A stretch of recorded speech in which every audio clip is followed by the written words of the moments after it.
US Iran war में एक नया मोड़ आ चुका है। काफी टाइम से हम इस लिमिट तक पहुंच चुके थे जो कि काफी सैचुरेटेड हो चुकी थी और कोई इंटरेस्ट बचा नहीं था। लेकिन जब से यूएस ने अपनी नई डिमांड्स रखी हैं, और खासकर सिर्फ यूएस नहीं, ईरान ने भी अपनी डिमांड्स रखी हैं, और जब से डोनाल्ड ट्रंप चाइना से दोबारा आए हैं और खासकर उन्होंने कहा कि मैं एक नया ऑपरेशन लॉन्च कर दूंगा, क्योंकि अप्रैल के एंड में जब सीजफायर एग्रीमेंट हुआ था, सीजफायर टॉक्स जब चल रही थी, तब उन्होंने ऑपरेशन एपिक फ्यूरी में पॉज लगा दिया था। और अब एक नया ऑपरेशन जिसके बारे में वो बात कर रहे हैं वो है ऑपरेशन स्लेज हैमर।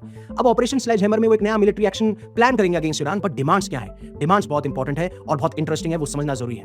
अब पहली डिमांड यूएस के प्रेसिडेंट डोनाल्ड ट्रंप ने यह कही कि जो भी अमेरिकन सैंक्शंस या अमेरिकन पॉलिसीज या इस वॉर के दौरान जो डैमेजेस हुए हैं, हम उसका कोई भी कंपनसेशन ईरान को नहीं देंगे।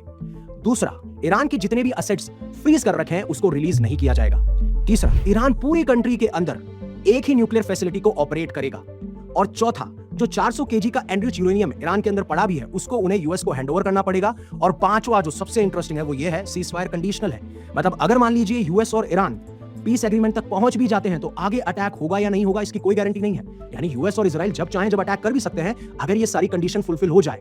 अब आपको लगता है कि क्या ये ईरान इसको एक्सेप्ट करेगा? Obviously not. और आपका क्या पॉइंट ऑफ व्यू आप कमेंट सेक्शन में जरूर बताइएगा।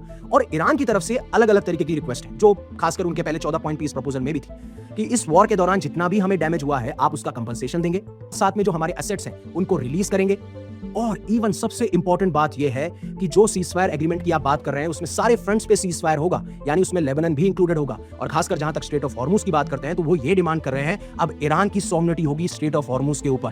किससे कितना टोल लिया जाएगा, कौन शिप्स पास करेंगी, वो सब कंट्रोल होगा ईरान के ऊपर। और ये पूरे वर्ल्ड ऑर्डर के लिए सबसे ज्यादा घातक और खतरनाक हो सकता है। अब जिस तरीके के इन्होंने डिमांड्स रखे हैं ऑब्वियसली ये डिमांड्स फुलफिल किए भी नहीं जाएंगे, एक्सेप्ट भी नहीं किए जाएंगे। तो just wait and watch for the operation sledgehammer. और मैंने बताया है एक वीडियो के अंदर जिसका लिंक आपको इसी शॉर्ट में मिल जाएगा, जहां पे मैंने बात की है कि कैसे डायरेक्टली इनडायरेक्टली ईरान जो है यूएस एडमिनिस्ट्रेशन की कमर तोड़ रहा है। खासकर जो साइबर अटैक्स हैं, जो उनके मरीन सोल्जर्स के डेटा रिलीज किया जा रहा है, आप प्लीज उस डिटेल वीडियो को भी देखिएगा।